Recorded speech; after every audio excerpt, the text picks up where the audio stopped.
The ground unit receives the pulses and returns a signal to the aircraft. The time that transpires for the signal to be sent and returned is calculated and converted into nautical miles for display. Time to station and speed are also calculated and displayed. DME readout can be on a dedicated DME display, or it can be part of an EHSI or on the primary flight display in a glass flight deck. Figure 11, 120. The DME frequency is paired to the collocated VOR or VORTAC frequency. When the correct frequency is tuned for the VOR signal, the DME is tuned automatically. Tones are broadcast for the VOR station identification and then for the DME. The hold selector on a DME panel keeps the DME tuned in while the VOR selector is tuned to a different VOR. In most cases, the UHF of the DME is transmitted and received via a small blade-type antenna mounted to the underside of the fuselage centerline. Figure 11, 121. A traditional DME displays the distance from the DME transmitter antenna to the aircraft. This is called the slant distance. It is very accurate. However, since the aircraft is at altitude, the distance to the DME ground antenna from a point directly beneath the aircraft is shorter. Some modern DMEs are equipped to calculate this ground distance and display it. Figure 11, 122. End of page 11 to 51. Area navigation, RNAV. Area navigation, RNAV, is a general term used to describe the navigation from point A to point B without direct overflight of navigational aids, such as VOR stations or ADF non-directional beacons. It includes VORTAC and VOR/DME-based systems, as well as systems of RNAV based around LORAN, GPS, INS, and the FMS of transport category aircraft. However, until recently, the term RNAV was most commonly used to describe the area navigation or the process of direct flight from point A to point B using VORTAC and VOR/DME-based references, which are discussed in this section. All RNAV systems make use of waypoints. A waypoint is a designated geographical location or point used for route definition or progress reporting purposes. It can be defined or described by using latitude/longitude grid coordinates or, in the case of VOR-based RNAV, described as a point on a VOR radial followed by that point's distance from the VOR station, i.e., 200/25 means a point 25 nautical miles from the VOR station on the 200 degrees radial. Figure 11, 123. Illustrates an RNAV route of flight from airport A to airport B. The VOR/DME and VORTAC stations shown are used to create phantom waypoints that are overflown rather than the actual stations. This allows a more direct route to be taken. The phantom waypoints are entered into the RNAV courseline computer, CLC, as a radial and distance number pair. The computer creates the waypoints and causes the aircraft's CDI to operate as though they are actual VOR stations. A mode switch allows the choice between standard VOR navigation and RNAV. End of page 11 to 52. VOR-based RNAV uses the VOR receiver, antenna, and VOR display equipment, such as the CDI. The computer in the RNAV unit uses basic geometry and trigonometry calculations to produce heading, speed, and time readouts for each waypoint. VOR stations need to be within line of sight and operational range from the aircraft for RNAV use. Figure 11, 124. RNAV has increased in flexibility with the development of GPS. Integration of GPS data into a planned VOR RNAV flight plan is possible, as is GPS route planning without the use of any VOR stations. Radar beacon transponder. A radar beacon transponder, or simply, a transponder, provides positive identification and location of an aircraft on the radar screens of ATC. For each aircraft equipped with an altitude encoder, the transponder also provides the pressure altitude of the aircraft to be displayed adjacent to the on-screen blip that represents the aircraft. Figure 11, 125. Radar capabilities at airports vary. Generally, two types of radar are used by air traffic control, ATC. The primary radar transmits directional UHF or SHF radio waves sequentially in all directions. When the radio waves encounter an aircraft, part of those waves reflect back to a ground antenna. Calculations are made in a receiver to determine the direction and distance of the aircraft from the transmitter. A blip or target representing the aircraft is displayed on a radar screen, also known as a Plan Position Indicator, PPI. The azimuth direction and scale distance from the tower are presented, giving controllers a two-dimensional fix on the aircraft. Figure 11, 126. A secondary surveillance radar, SSR, is used by ATC to verify the aircraft's position and to add the third dimension of altitude to its location. SSD radar transmits coded pulse trains that are received by the transponder on board the aircraft. Mode 3/A pulses, as they are known, aid in confirming the location of the aircraft. When verbal communication is established with ATC, a pilot is instructed to select one of 4096 discrete codes on the transponder. These are digital octal codes. The ground station transmits a pulse of energy at 1030 MHz and the transponder transmits a reply with the assigned code attached at 1090 MHz. End of page 11 to 53. This confirms the aircraft's location typically by altering its target symbol on the radar screen. As the screen may be filled with many confirmed aircraft, ATC can also ask the pilot to ident. By pressing the ident button on the transponder, it transmits in such a way that the aircraft's target symbol is highlighted on the PPI to be distinguishable. To gain altitude clarification, the transponder control must be placed in the Alt or Mode C position. The signal transmitted back to ATC in response to pulse interrogation is then modified with a code that places the pressure altitude of the aircraft next to the target symbol on the radar screen. The transponder gets the pressure altitude of the aircraft from an altitude encoder that is electrically connected to the transponder. Typical aircraft transponder antennas are illustrated in Figure 11, 127. The ATC/aircraft transponder system described is known as Air Traffic Control Radar Beacon System, ATCRBS. To increase safety, Mode S altitude response has been developed. With Mode S, each aircraft is pre-assigned a unique identity code that displays along with its pressure altitude on ATC radar when the transponder responds to SSR interrogation. Since no other aircraft respond with this code, the chance of two pilots selecting the same response code on the transponder is eliminated. A modern flight data processor computer, FDP, assigns the beacon code and searches flight plan data for useful information to be displayed on screen next to the target in a data block for each aircraft. Figure 11, 128. Mode S is sometimes referred to as Mode Select. It is a data packet protocol that is also used in onboard collision avoidance systems. When used by ATC, Mode S interrogates one aircraft at a time. Transponder workload is reduced by not having to respond to all interrogations in an airspace. End of page 11 to 54. Additionally, location information is more accurate with Mode S. A single reply in which the phase of the transponder reply is used to calculate position, called monopulse, is sufficient to locate the aircraft. Mode S also contains capacity for a wider variety of information exchange that is untapped potential for the future. At the same time, compatibility with older radar and transponder technology has been maintained.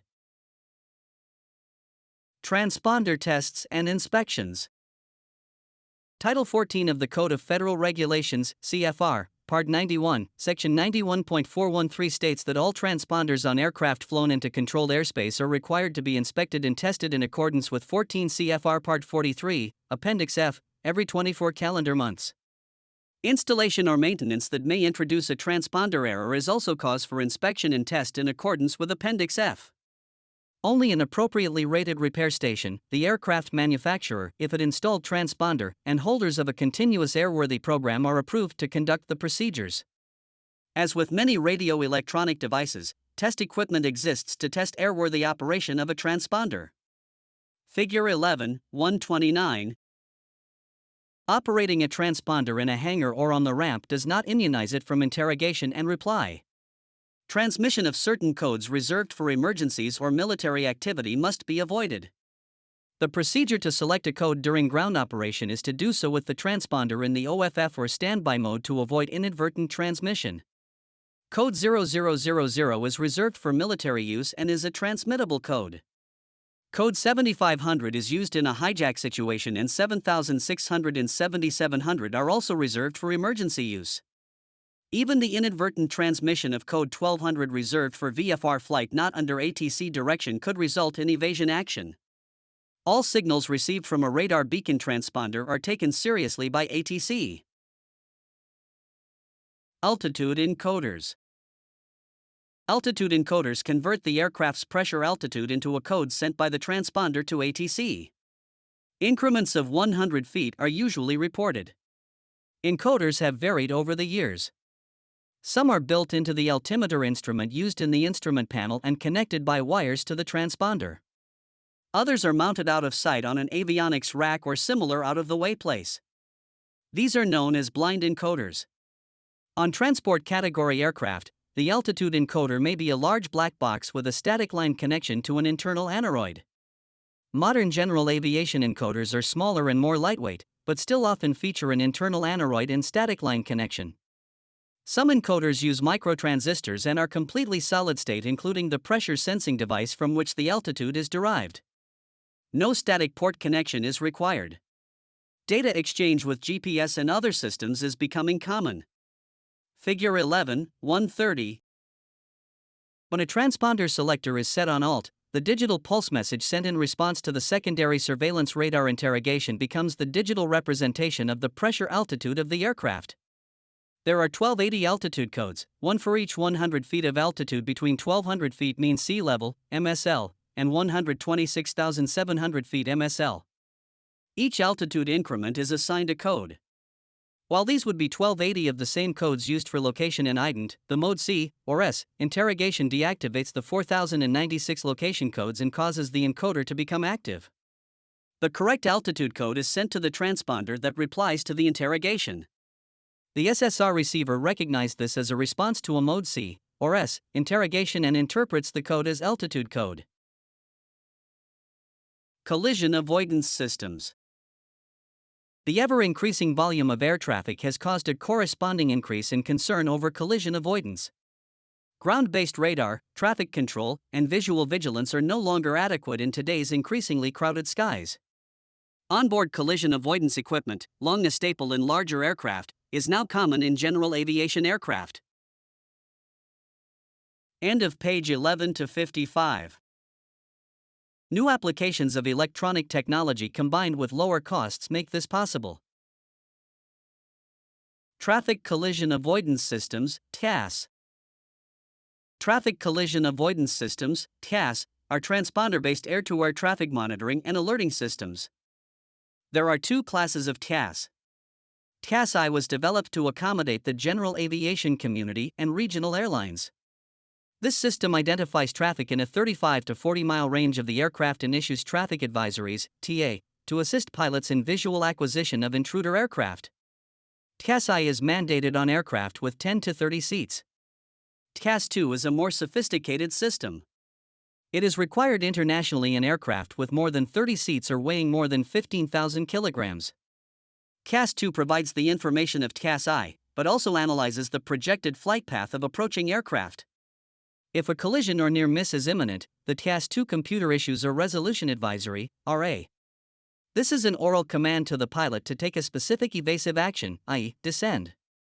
The computer is programmed such that the pilot in the encroaching aircraft receives an RA for evasive action in the opposite direction, if it is TCAS-2 equipped. Figure 11, 131. The transponder of an aircraft with TCAS is able to interrogate the transponders of other aircraft nearby using SSR technology, Mode C and Mode S. This is done with a 1030 MHz signal.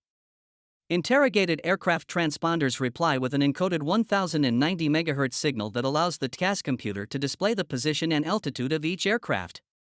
Should the aircraft come within the horizontal or vertical distances shown in Figure 11, 131, an audible TA is announced. End of page 11 to 56. The pilot must decide whether to take action and what action to take. TCAS-2 equipped aircraft use continuous reply information to analyze the speed and trajectory of target aircraft in close proximity. If a collision is calculated to be imminent, an RA is issued. TCAS target aircraft are displayed on a screen on the flight deck. Different colors and shapes are used to depict approaching aircraft depending on the imminent threat level. Since RAs are currently limited to vertical evasive maneuvers, some standalone TCAS displays are electronic vertical speed indicators. Most aircraft use some version of an electronic HSI on a navigational screen or page to display TCAS information. Figure 11, 132. A multifunction display may depict TCAS and weather radar information on the same screen. Figure 11, 133. A TCAS control panel, Figure 11, 134, and computer are required to work with a compatible transponder and its antennas. Interface with EFIS or other previously installed or selected displays is also required. TCAS may be referred to as Airborne Collision Avoidance System, ACAS, which is the international name for the same system. CAS-2 with the latest revisions is known as version 7. The accuracy and reliability of this TCAS information is such that pilots are required to follow a TCAS RA over an ATC command. ADS-B. Collision avoidance is a significant part of the FAA's next-gen plan for transforming the National Airspace System, NAS. Increasing the number of aircraft using the same quantity of airspace and ground facilities requires the implementation of new technologies to maintain a high level of performance and safety. The successful proliferation of global navigation satellite systems, GNSS, such as GPS, has led to the development of a collision avoidance system known as Automatic Dependent Surveillance Broadcast, ADS-B. ADS-B is an integral part of NextGen program. The implementation of its ground and airborne infrastructure is currently underway. ADS-B is active in parts of the United States and around the world. Figure 11, 135. ADS-B is considered in two segments: ADS-B out and ADS-B in. ADS-B out combines the positioning information available from a GPS receiver with onboard flight status information, i.e., location including altitude, velocity, and time. It then broadcasts this information to other ADS-B equipped aircraft and ground stations. Figure 11, 136. Two different frequencies are used to carry these broadcasts with data link capability. The first is an expanded use of the 1090 MHz Mode-S transponder protocol known as 1090ES. The second, largely being introduced as a new broadband solution for general aviation implementation of ADS-B, is at 978 MHz. A 978 Universal Access Transceiver (UAT) is used to accomplish this. An omnidirectional antenna is required in addition to the GPS antenna and receiver. Airborne receivers of an ADS-B use the information to plot the location and movement of the transmitting aircraft on a flight deck display similar to CAS. Figure 11, 137. Inexpensive ground stations, compared to radar, are constructed in remote and obstructed areas to proliferate ADS-B. Ground stations share information from airborne ADS-Bs with other ground stations that are part of the Air Traffic Management System, ATMS. End of page 11 to 57. Data is transferred with no need for human acknowledgement. Microwave and satellite transmissions are used to link the network. For traffic separation and control, ADS-B has several advantages over conventional ground-based radar. The first is the entire airspace can be covered with a much lower expense. The aging ATC radar system that is in place is expensive to maintain and replace. Additionally, ADS-B provides more accurate information since the vector state is generated from the aircraft with the help of GPS satellites. Weather is a greatly reduced factor with ADS-B. Ultra-high-frequency GPS transmissions are not affected. Increased positioning accuracy allows for higher density traffic flow and landing approaches, an obvious requirement to operate more aircraft in and out of the same number of facilities. The higher degree of control available also enables routing for fewer weather delays and optimal fuel burn rates. Collision avoidance is expanded to include runway incursion from other aircraft and support vehicles on the surface of an airport. ADS-B offers features not available in TCAS. Equipped aircraft are able to receive abundant data to enhance situational awareness. Traffic Information Services Broadcast, TISB, supply traffic information from non-ADS-B aircraft and ADS-B aircraft on a different frequency. Ground radar monitoring of surface targets and any traffic data in the linked network of ground stations is sent via ADS-B to the flight deck. End of page 11 to 58. This provides a more complete picture than air-to-air only collision avoidance.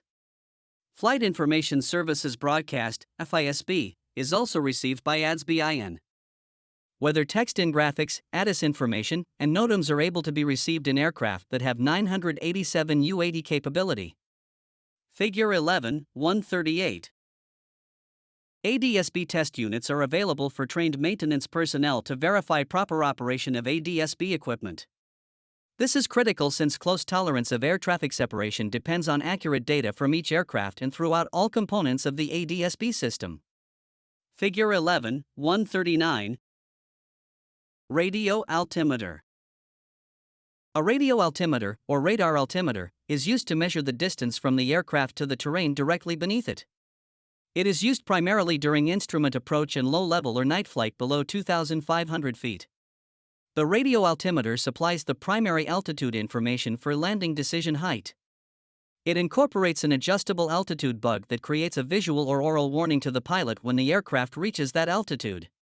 Typically, the pilot will abort a landing if the decision height is reached and the runway is not visible. Using a transceiver and a directional antenna, a radio altimeter broadcasts a carrier wave at 4.3 GHz from the aircraft directly toward the ground. The wave is frequency modulated at 50 MHz and travels at a known speed.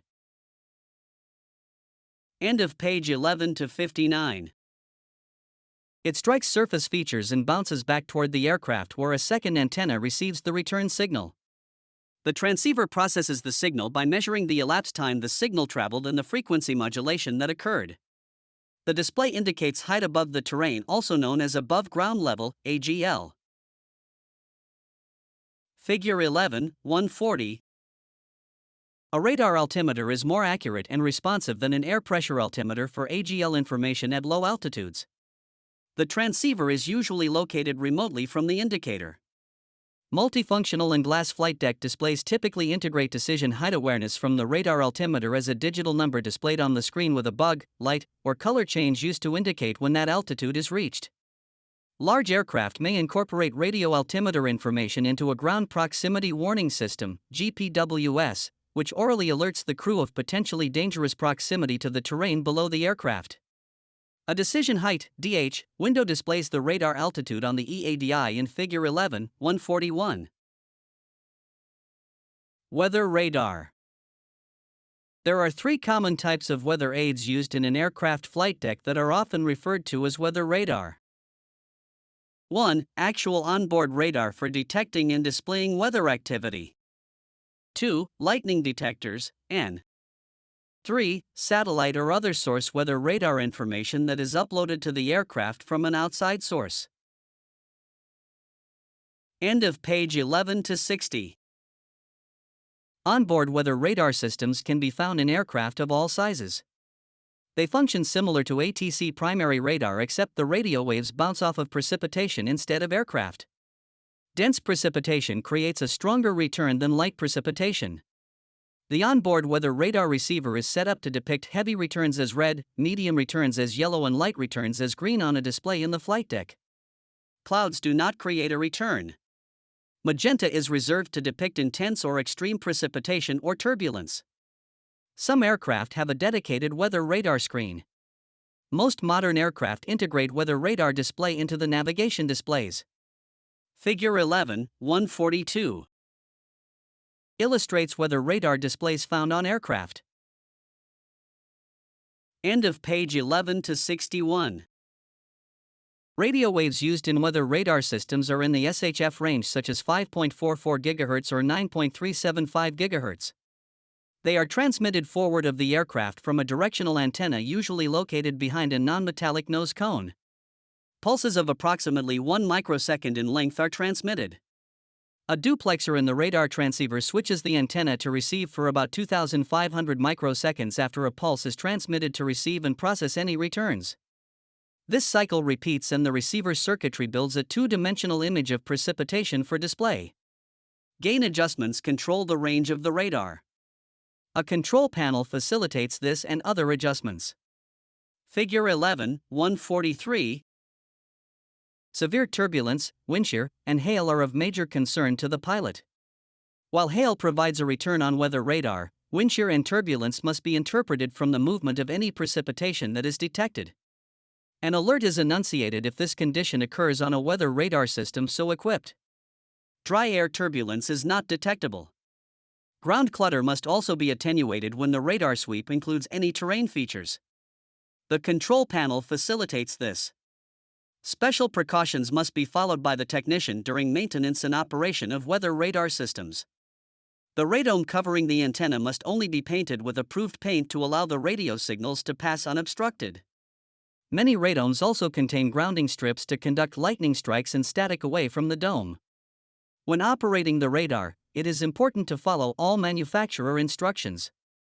Physical harm is possible from the high-energy radiation emitted, especially to the eyes and testes. Do not look into the antenna of a transmitting radar. Operation of the radar should not occur in hangars unless special radio wave absorption material is used. Additionally, operation of radar should not take place while the radar is pointed toward a building or when refueling takes place. Radar units should be maintained and operated only by qualified personnel. Lightning detection is a second reliable means for identifying potentially dangerous weather. Lightning gives off its own electromagnetic signal. The azimuth of a lightning strike can be calculated by a receiver using a loop-type antenna such as that used in ADF.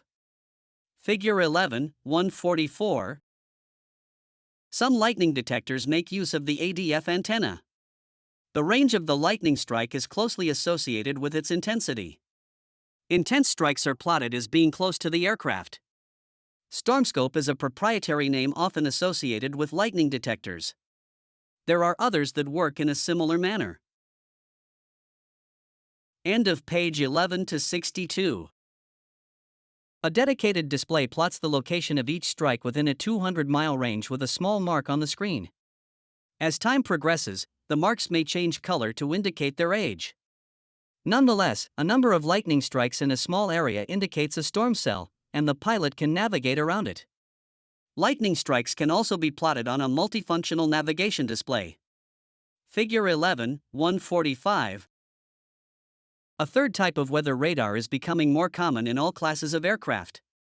Through the use of orbiting satellite systems and/or ground uplinks, such as described with ADS-BIN, weather information can be sent to an aircraft in flight virtually anywhere in the world. This includes text data as well as real-time radar information for overlay on an aircraft's navigational displays. Weather radar data produced remotely and sent to the aircraft is refined through consolidation of various radar views from different angles and satellite imagery. This produces more accurate depictions of actual weather conditions.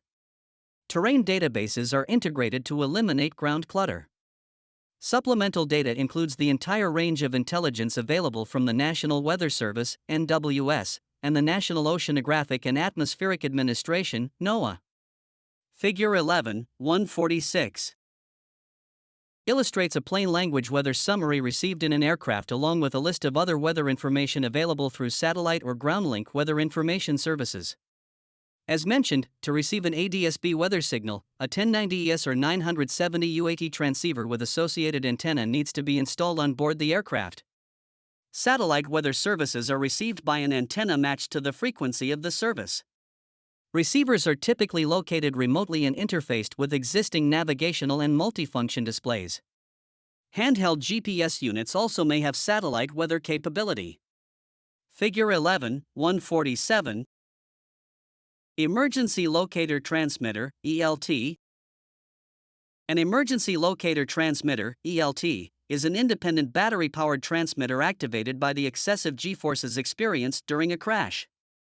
It transmits a digital signal every 50 seconds on a frequency of 406.025 MHz at 5 watts for at least 24 hours. The signal is received anywhere in the world by satellites in the Cosmos-ARSAT satellite system. Two types of satellites, low Earth orbiting satellites, LEOsats, and geostationary satellites, GEOSATs, are used with different, complementary capability. The signal is partially processed and stored in the satellites and then relayed to ground stations known as local user terminals, LUTs.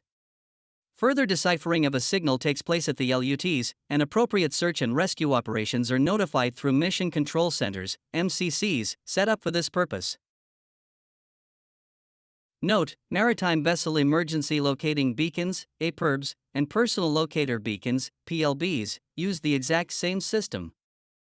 The United States portion of the Cosmos-ARSAT system is maintained and operated by NOAA. Figure 11, 148. Illustrates the basic components in the CASPA-SARSAT system. End of page 11 to 63. ELTs are required to be installed in aircraft according to FAR 91.207. This encompasses most general aviation aircraft not operating under Parts 135 or 121.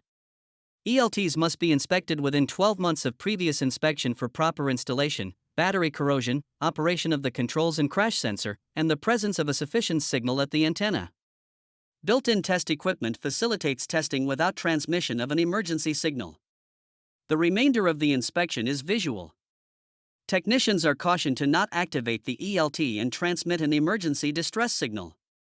Inspection must be recorded in maintenance records, including the new expiration date of the battery. This must also be recorded on the outside of the ELT. ELTs are typically installed as far aft in the fuselage of an aircraft as is practicable, just forward of the empennage. The built-in G-force sensor is aligned with the longitudinal axis of the aircraft.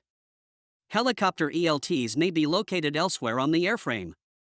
They are equipped with multi-directional activation devices. Follow ELT and airframe manufacturers' instructions for proper installation, inspection, and maintenance of all ELTs. Figure 11, 149. Illustrates ELTs' mounted locations. Use of Doppler technology enables the origin of the 406 MHz ELT signal to be calculated within 2 to 5 kilometers. Second-generation 406 MHz ELT digital signals are loaded with GPS location coordinates from a receiver inside the ELT unit or integrated from an outside unit. This reduces the location accuracy of the crash site to within 100 meters. The digital signal is also loaded with unique registration information.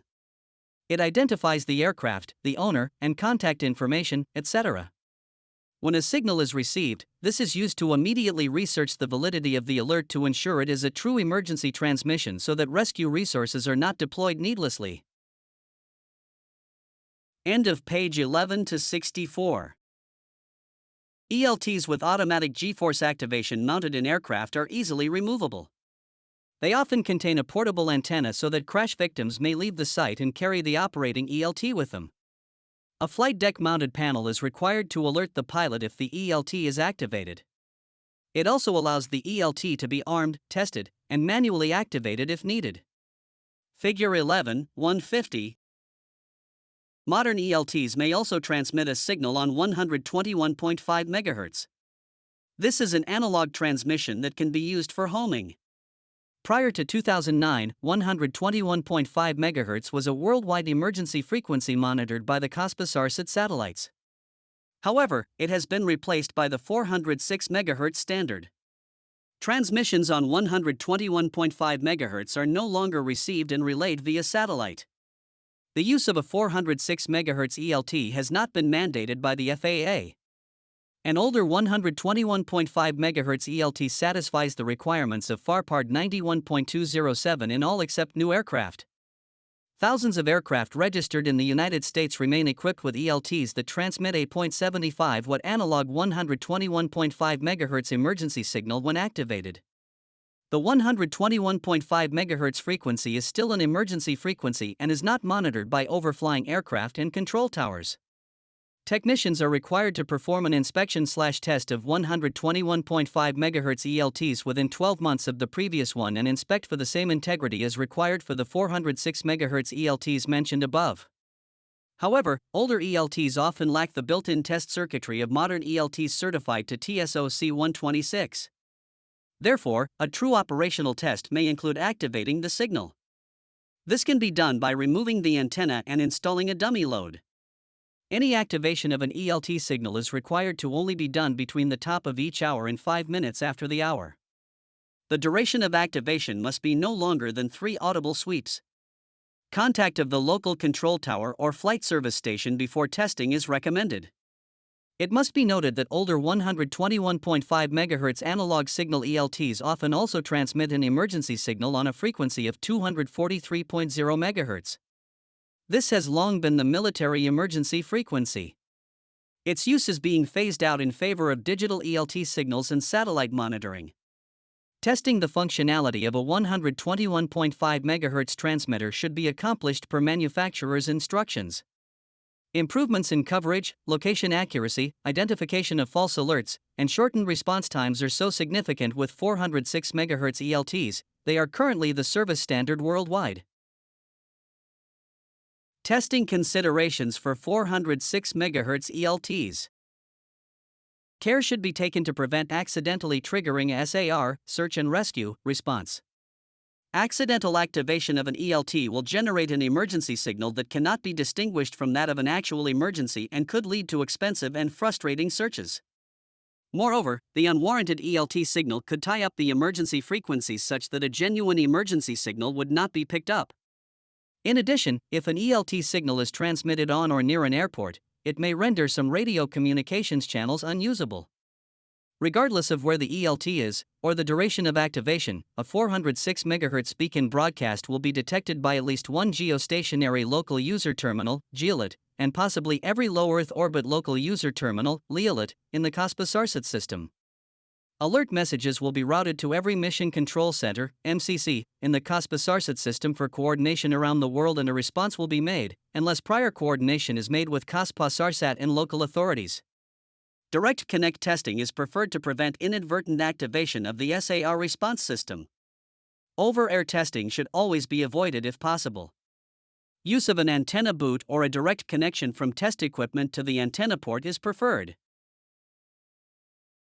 End of page 11 to 65. Testing an ELT system in a metal hanger will not guarantee the radiated signal will not be detected by the COSPA-SARSAT system. Technicians testing ELT devices in a hangar should treat the test as if they were testing outside. When testing an ELT, a 50 ohm dummy load or antenna boot should be used to prevent the signal from being radiated into space. The signal must be attenuated to less than -51 dBW, a power flux density of -37.4 dB, W/M2, or a field intensity of -11.6 dB, V/M. If over-air testing must be accomplished, technicians should carefully follow COSPA-SARSAT instructions and use the built-in test message on the ELT device. The ELT test message is different from messages transmitted during an emergency, but is still detectable by the COSPA-SARSAT system. COSPA-SARSAT should be contacted prior to performing over-air testing. COSPA-SARSAT can be contacted at www.cospas-sarsat.in/n/. If over-air testing must be accomplished, the local air traffic control (ATC) facility should be contacted in advance. Follow test set instructions or place the tests at a minimum of 12 meters (39.4 feet) from the ELT antenna. Test in each mode and frequency the ELT unit transmits. End of page 11 to 66.